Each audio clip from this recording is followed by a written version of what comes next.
Viacom CBS has fired Nick Cannon after the TV host and executive made anti-Semitic comments during a recent episode of his Cannon's Class podcast on YouTube, the New York Times reports. On a June 30th episode of the podcast, Cannon aired an interview with Richard Griffin, better known as Professor Griff, a former member of Public Enemy who was fired from the group after he said Jews were responsible for, quote, the majority of wickedness that goes on across the globe, in a 1989 interview with the Washington Times. A talk with a rabbi. Right. This is recently. Right.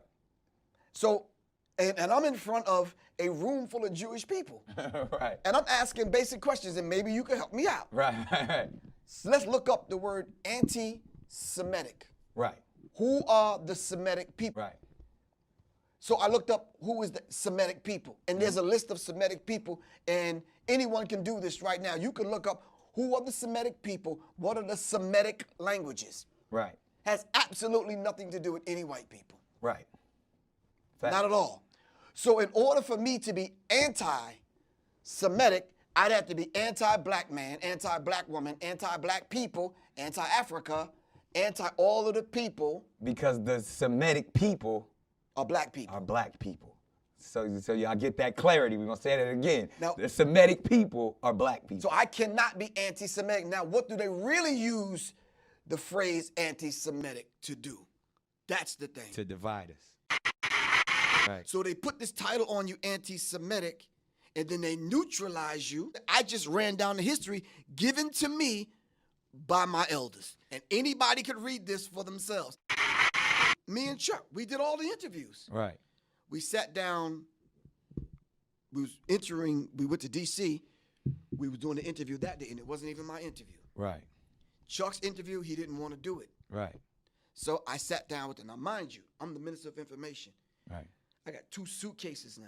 Right. I used to carry with 2 suitcases full of books. Right, right. And so I laid them all out on the table. So when I went into the interview, I was ready. Right. First question he asked, who controls the music industry? Mm. Well, what more am I supposed to say? You understand? I laid out the names, the people, the organizations they belong to. I laid it out. In that statement, was it just like, was it white people, Jewish people, white supremacy? Like, was it more just like you just kind of just, you weren't saying a hateful statement. You were just saying, this is who controls it. I laid out the names. Right. Oh, so you specifically you said people's names. Yes. Oh, wow. People's names. At that time, because this was what, 80, 89, 90? Yeah, about 80, 89, yeah. Okay. Yep. And you just said people's names. And I laid it out, and I Right. showed them the books. Right. And I looked it up and showed it to them. This paragraph says this. These people control film industry, TV, Right. music industry. And as we know right now, these are the players. When we talk about media, there's 6 major corporations that control Exactly. all of media. Exactly. This is beyond the music industry. And this is, you were laying that construct down back then and naming names, calling them to the Exactly. table. But even as we sit right here today, there's 6 major corporations that control everything that is delivered to you as we speak. Exactly. So the 6 people can sit in this room and decide everything that we experience as far as entertainment. We watching the movies, reading the magazines. 6 people. Right. With COINTELPRO is still active to this day. And COINTELPRO, for the young people that don't know, the counterintelligence program. And when you say counter, it's like because we have so much intelligence and information, they want to counter that by destroying us, by neutralizing us, by silencing us.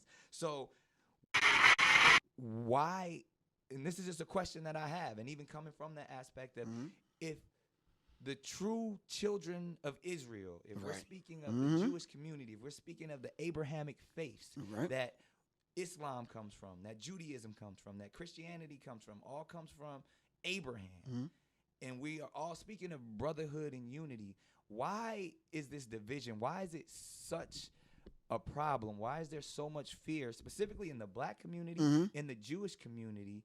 And I'm kind of, this is a leading question which I want to get to, but why is it such a problem to speak the truth?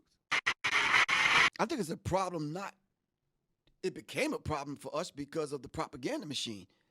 But it's more of a problem for them. Right. Because they've taken our birthright. Right. They don't want us to be them. Not deeper than that. They don't want us to be us. They don't now because you recognize, Right. and now they identified you. Oh man, Nick knows Right. who he is, and then now the flip side of that, you know who they are. Who are they? When we speak of, because this is where it truly is, and we talk about those the 6 corporations. When we go as deep as the Rothschilds, centralized banking, those the 13 families, the bloodlines that control everything, even outside of America. When we talk about the people who, if we were truly the children of Israel, and we're defining who the Jewish people are, because I feel like if we actually can understand that construct, then we can see that there is no hate involved. When we talk about the lies, the deceit, how the fake dollar controls all of this, then maybe we can get to the reason why they wanted to silence you, and they want to throw that we are having hate speech when it's never hate speech, when it's not. You can't be anti-Semitic when the Semitic, when we are the Semitic people, when we are the same people that who they want to be. That's our birthright. That's our birthright.